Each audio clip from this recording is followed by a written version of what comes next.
कहानी शुरू होती है एक छोटे से गांव रहस्य बेली। बाहर से ये गांव भले ही शांत और सुंदर दिखता था, लेकिन इसके भीतर एक ऐसा डर समाया था जो कई पीढ़ियों से लोगों के खून में समा गया था। गांव के पीछे एक पुरानी बंद पड़ी फैक्ट्री थी। लोगों का मानना था कि इस फैक्ट्री में कुछ तो ऐसा है जो इंसानों को अपनी गिरफ्त में ले लेता है। जो भी अंदर गया लौट कर कभी वापस नहीं आया। कुछ तो मारे गए और कुछ ऐसे लौटे कि जिंदगी और मौत का फर्क भूल गए। जब भी कोई फैक्ट्री से वापस आता, उसके कपड़ों के पीछे अजीबो गरीब नंबर लिखा होता। 456 उसके बाद शुरू होता था उसका पागलपन। वो कभी पेड़ों से बातें करता, कभी आसमान को घूरता और कुछ ही दिनों में उसकी लाश फैक्ट्री की चिमनी में लटकी मिलती। गांव वालों ने डर के मारे फैक्ट्री को बंद कर दिया, लेकिन डर सिर्फ फैक्ट्री तक नहीं रुका, वो पूरे गांव में फैलने लगा। गांव में रहते थे 3 सबसे जिगरी दोस्त, राय स्टार, अमित कुमार और अज्जू शर्मा। इनकी दोस्ती गांव में मिसाल थी। तीनों साथ घूमते, हंसते और गांव की हर मुश्किल में एक दूसरे का साथ देते। गांव के बुजुर्ग अक्सर चेतावनी देते, उस फैक्ट्री की ओर मत जाना और रात को अगर वो आवाज सुनाई दे तो दरवाजा मत खोलना। अमित हंसते हुए बोला, बकवास है ये सब, कोई भूत वूत नहीं होता। लेकिन राय स्टार चुप था। उसे गांव की कहानियों में कुछ तो सच्चाई लगती थी। रात के ठीक 12 बजे पूरा गांव सो रहा था, तभी एक डरावनी आवाज गूंजती है। वह आवाज बंद पड़ी फैक्ट्री से आ रहा था। अचानक अमित की नींद खुलती है। वो बाहर आता है, पीछे पीछे अज्जू भी। सामने कोई नहीं, लेकिन वो आवाज उन्हें खींचने लगती है। गांव वाले चिल्लाते हैं, रुको, वापस आ जाओ वरना मारे जाओगे। लेकिन अब अमित और अज्जू सुन नहीं रहे थे। उनका शरीर मानो किसी और के बस में था। वो फैक्ट्री के अंदर चले जाते हैं और वहाँ खड़ी थी एक डरावनी डॉल जो हिल भी रही थी और हंस भी रही थी। डॉल ने एक झटके में उनके कपड़े बदल दिए। अब दोनों की पीठ पर वही नंबर था, 456। अगली सुबह गांव में सब कुछ बदल चुका था। अमित और अज्जू अब इंसान नहीं रहे थे। कभी आसमान में उड़ते, कभी बाइक उल्टी चलाते, कभी बच्चों को डराते। सबसे डरावना था जब वो दुकान पर खड़े होकर बोलते, 456 वाला कपड़ा ले लो, सिर्फ 456 रुपए में। और जो भी वो कपड़ा लेता, धीरे धीरे उसका व्यवहार बदलने लगता। वो मिट्टी से बात करता, श्मशान में सोता और फिर मर जाता। गांव में दहशत फैल चुका था। राय स्टार अब अकेला था। वो अपने दोस्तों को बचाना चाहता था, लेकिन अगर पास जाता तो मारा जाता। एक रात जब गांव का एक लड़का नरूटो घर में सो रहा, उसके दरवाजे पर पहुंचे। 456 वाला कपड़ा ले लो। नरूटो ने कपड़ा पहना और गायब हो गया। अगली सुबह उसकी लाश मिली। अब गांव वालों ने उम्मीद छोड़ दी थी। राय स्टार ने फैसला किया, अब बहुत हुआ। वह ठान लिया कि इस आवाज के राज के बारे में पता लगा कर रहूंगा। रात के 12 बजे गांव में फिर वही डरावनी आवाज गूंजने लगती है। राय स्टार का नींद टूट गया और उसे आवाज के पीछे निकल पड़ा। कुछ दूर जाने के बाद उसको कुछ अजीब लगता है और देखते ही देखते उसका भी कपड़ा बदल जाता है और पीछे लिखा होता है 400। राय स्टार की आंखें धीरे धीरे खुलती हैं। वो खुद को एक बहुत बड़े मैदान में पाता है। वहाँ उसके जैसे और भी कई लोग खड़े हैं। सबके चेहरे पर डर, घबराहट और बेचैनी साफ दिख रही थी। तभी अचानक एक डरावनी आवाज गूंजती है।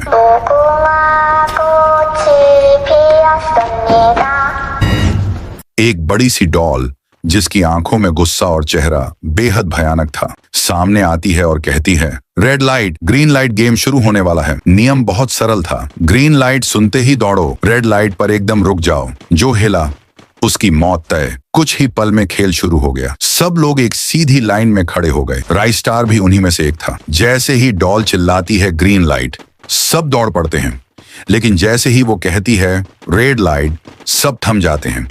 जो नहीं रुका उसका खेल वहीं खत्म हो जाता है।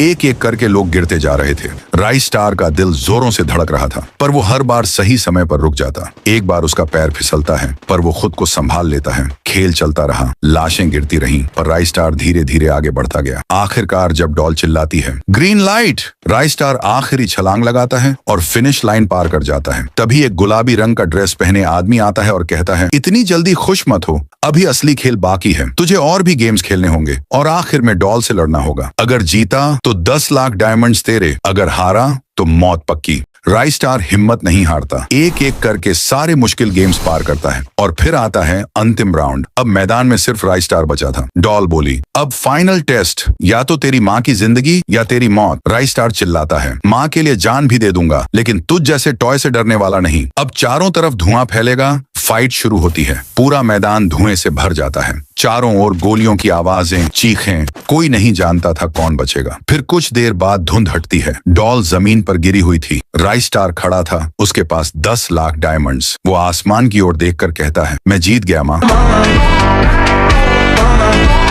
राय स्टार एक सुमसाम रास्ते से दूसरे गांव के लिए जा रहा था। अचानक से उसके सामने एक ट्रक आ जाती है कि राय स्टार अपनी बाइक दाएं की ओर मुड़ा लेता है। उसकी तेज स्पीड होने की वजह से उसका संतुलन बिगड़ जाता है। वो पेड़ से बचते बचाते वो गलती से एक गांव में घुस जाता है। तभी 7 बज जाते हैं। धीरे धीरे अंधेरा हो रहा था, पर उस गांव में घंटी की आवाज गूंजने लगती है। अलग अलग आवाजें आने लगती हैं। थोड़ी देर में वहाँ अफरा तफरी मच जाती है। लोग इधर उधर भाग रहे थे। दरअसल लोग अपने अपने घर में जा रहे थे। सभी के हाथ पैर कांप रहे थे। लोगों के चेहरे पर अलग ही चिंता थी। फिर राइस स्टार गांव में और घुसता जाता है। राइस स्टार कुछ पल के लिए सोच में पड़ गया। सभी लोग कहाँ गए कि सामने से लाल शर्ट पहना हुआ एक आदमी बड़ी तेजी से भागते हुए राइस स्टार के पास आता है और हांफते हुए कहता है, अरे भाई, इधर क्या कर रहे हो? 7:30 बजने ही वाले हैं। 5 मिनट रह गए बस। तुम शहर से आए हो लगते हो। चलो चलो मेरे घर में जल्दी, वरना वो आ जाएगी। आओ मेरे पीछे। फिर राइस स्टार बिना सवाल जवाब किए उस आदमी के पीछे जाने लगता है। राइस स्टार उसके सामने रुककर सवाल पूछता है,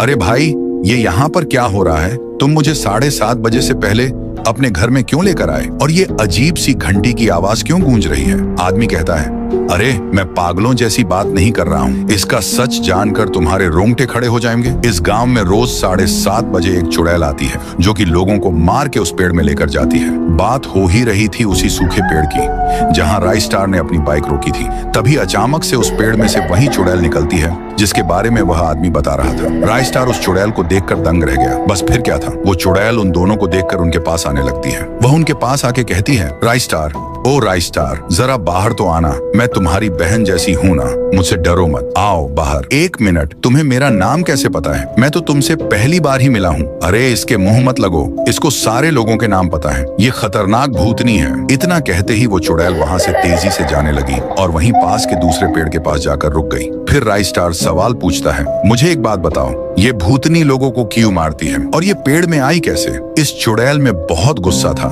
ये कब से होने लगा? फिर आदमी बोलता है, बताना तो नहीं चाहिए, पर तुम अच्छे और नेक इंसान लगते हो करके मैं तुम्हें बता रहा हूँ। ये 10 साल पुरानी कहानी है। इस गांव में रहते थे गुड़िया और उसके पप्पा। उन्होंने गांव के सरपंच से पैसे लिए थे। बस इतना क्या था। सरपंच ने गुड़िया के पप्पा को उसी सूखे पेड़ पर उल्टा टांगा और गुड़िया के सामने बड़ी सी चाकू से पहले उसके पैर की चमड़ी उधेड़ दी। उसके बाद अंत में उसका सिर ही धड़ से अलग कर दिया। फिर उस क्रूर सरपंच ने गुड़िया को भी नहीं बख्शा। उसको कर्जदार की बेटी बोलकर गांव से धक्के मारा कर निकाल दिया गया और उसने भी ब्रिज से कूदकर अपनी जान ले ली। उसके बाद उसकी आत्मा उसमें से निकलकर उसी सूखे पेड़ में गई जहां पर उसके पप्पा को टांग कर मारा गया था। उसके बाद क्या था, वो एक लड़की के बदन में घुसकर वो अपनी साइकिल में बैठकर उस सरपंच को पूरे गांव में घसीटते हुए सूखे पेड़ में लेकर चली गई। उस पेड़ में सरपंच के हाथ, पैर, सिर, पेट सब उगाए थे।